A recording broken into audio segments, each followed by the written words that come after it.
Comme tous les mercredis, je suis en compagnie de Balima Bourema pour votre rubrique hebdomadaire Actu sur le web. Balima, bonsoir. Bonsoir Aminatou Yaya Maïga, bonsoir chers téléspectateurs, bienvenue à ce numéro d'Actu sur le web de ce mercredi 20 septembre 2023. Balima, l'Assemblée législative de transition a-t-elle donné un avis favorable pour l'envoi d'un contingent burkinabé dans notre pays en cas d'agression, nous apprend lefaso.net.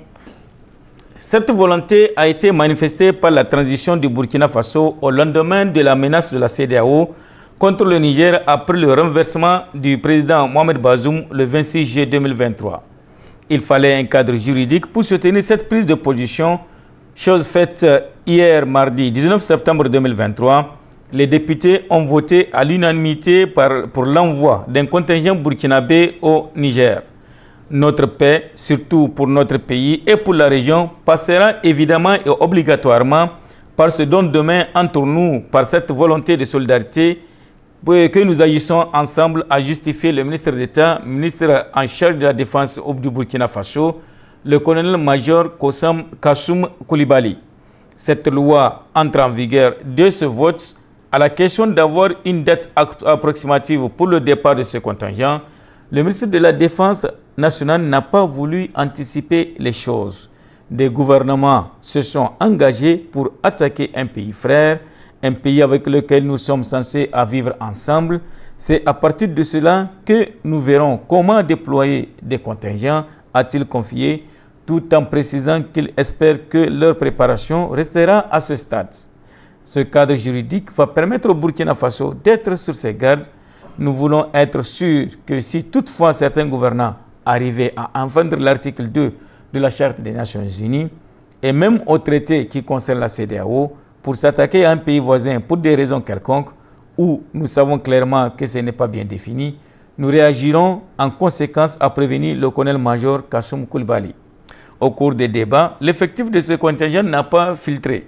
Avec un délai de 6 mois au départ, finalement, le contingent a une durée de 3 mois renouvelable. La Suisse annonce la reprise de sa coopération avec le Niger, nous apprend rts.ch. 4 experts de la DDC, la Direction pour le développement de la coopération, sont arrivés lundi soir à Niamey, la capitale nigérienne, selon la radio-télévision suisse. Il avait dû quitter le pays en urgence après le coup d'État de juillet dernier. Le bureau de la DDC va donc progressivement reprendre ses activités sur place. Bientôt 2 mois après le renversement du président élu du Niger et la prise du pouvoir par des militaires, la DDC a décidé de rouvrir son bureau à Niamey.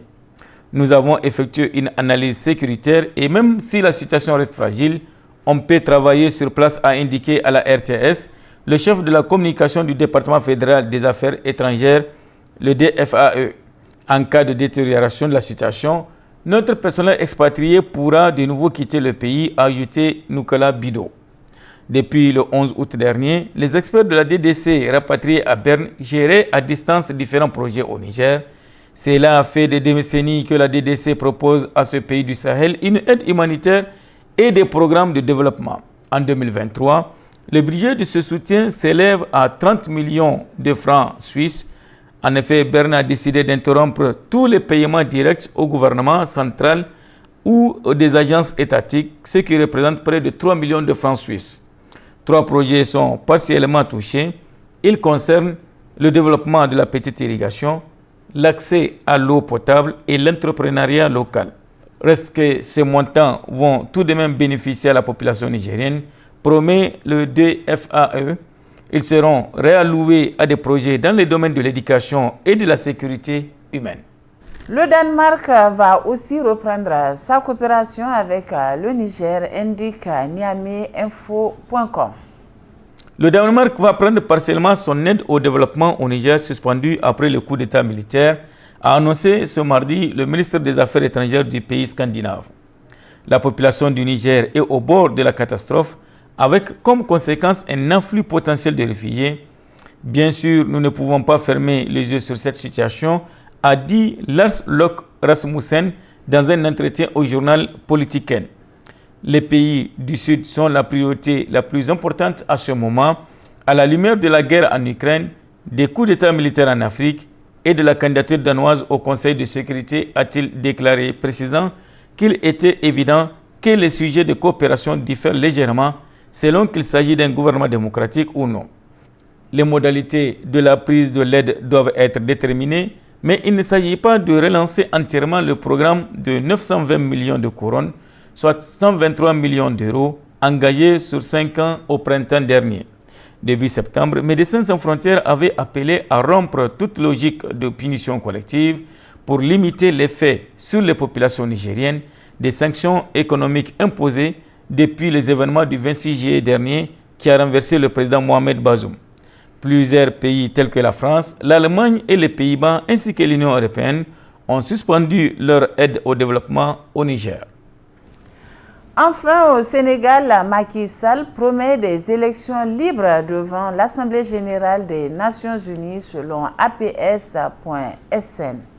Oui, le président Macky Sall a réaffirmé hier mardi à la tribune des Nations unies son engagement à veiller à la tenue le 24 février prochain au Sénégal d'une élection présidentielle démocratique, libre et transparente.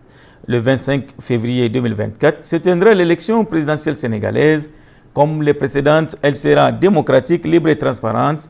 Et le 2 avril, je passerai le pouvoir à mon successeur après 12 ans à la tête de notre pays, a-t-il notamment déclaré lors de son adresse à l'Assemblée générale ordinaire des Nations unies. Dans sa communication aux allures d'adieu, Macky Sall a notamment remercié les pays membres des Nations unies pour leur amitié et pour leur coopération. Porter la voix du Sénégal, nouer et entretenir des amitiés dans ce concert des nations, où s'harmonisent nos efforts communs vers nos fins communes, aura été un grand honneur pour moi, a souligné le président du Sénégal. Il n'a pas ainsi manqué d'exprimer sa gratitude à ses collègues en les priant d'accueillir son futur successeur avec la même amitié et la même considération. Je suis confiant que dans la tradition sénégalaise d'ouverture et de dialogue, mon successeur sera fidèle aux relations d'amitié confiantes qui unissent notre pays et tous les membres des Nations Unies, a-t-il assuré. Macky Sall, qui va quitter le pouvoir en avril prochain, après avoir exercé 2 mandats à la tête du Sénégal, participe à New York à sa dernière session ordinaire de l'Assemblée générale des Nations unies en tant que chef de l'État, conclut le site aps.sne. Balima Bourema, merci pour toutes ces informations. À la semaine prochaine. Plaise à Dieu. Merci beaucoup aussi à vous, Aminatou Yaya Maïga. Merci à vous aussi, chers téléspectateurs, et à la semaine prochaine, Inch'Allah. Merci également à vous de nous avoir suivis, messieurs, dames, ici sur RFM, cette édition d'information. Excellente soirée en compagnie des programmes de la télévision. Bon ferré.